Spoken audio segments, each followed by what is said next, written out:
علامہ صاحب، جناب امام طحاوی رحمۃ اللہ علیہ کا مختصر تعارف، اور پہلے تو یہ بتائیں ان کو طحاوی کہتے کیوں ہیں؟ یہ طحاوی اس لیے کہتے ہیں کہ یہ ایک مصر کے وادی نیل کے قریب ایک علاقہ ہے طاہا، اچھا وہاں اس کے پیدا ہوئے، اس لیے اس کو طحاوی کہتے ہیں۔ ٹھیک ان کا نام ہے احمد بن محمد بن سلامہ، ٹھیک اور کنیت ان کے ابو جعفر، اور لوگ ان کو الامام اور الحافظ کہتے ہیں۔ یمن کے قبیلے ازدی سے ان کا تعلق ہے، اس سے ازدی بھی کہلاتے ہیں، پھر یہ مصر میں چلے مصری کہلاتے ہیں، اور یہ امام حنیفہ رحمۃ اللہ کے فین ہیں، ٹھیک اسے حنفی کہلاتے ہیں۔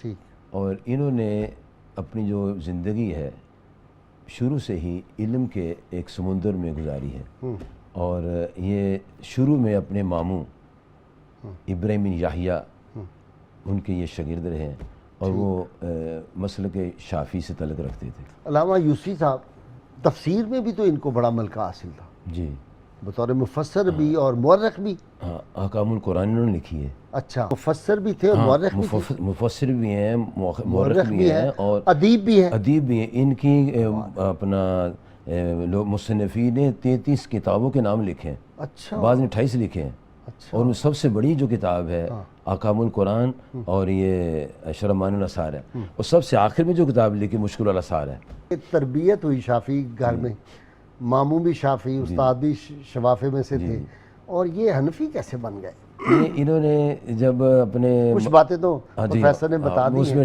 ہیں۔ ایڈیشن کے دو جب ماموں کے ساتھ پڑھتے تھے نا، تو ان کو دیکھتے تھے کہ یہ فقہ حنفی کی کتابیں پڑھتے ہیں، مجھے فقہ شافعی پڑھاتے ہیں، کہہ رہے جب خود یہ پڑھتے ہیں تو مجھے اس کی طرف کیوں نہیں لگاتے؟ اچھا، ہاں، تو ایک موقع پر ایک موقع پر انہوں نے کوئی مسئلہ کیا، تو جیسے تذکر الفاظ میں لکھا ہو، امام ذہبی لکھتے ہیں کہ ان کو مسئلے سمجھ نہ آئی، اور کیا تو فقیہ نہیں بن سکتا؟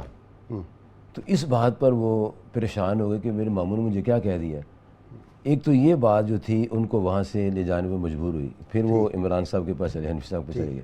ایک واقعہ عبدالعزیز پہاروی صاحب نے لکھا ہے نبراس میں۔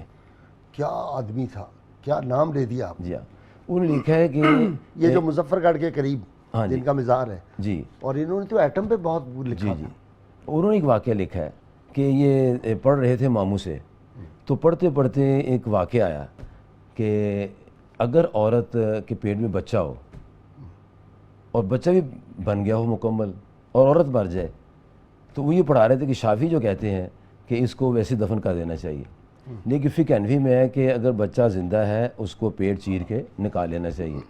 تو اس چیز سے بھی وہ پریشان ہوئے کہ میں بھی تو ایسے نکالا گیا ہوں، تو یہ کیا کر رہے ہیں؟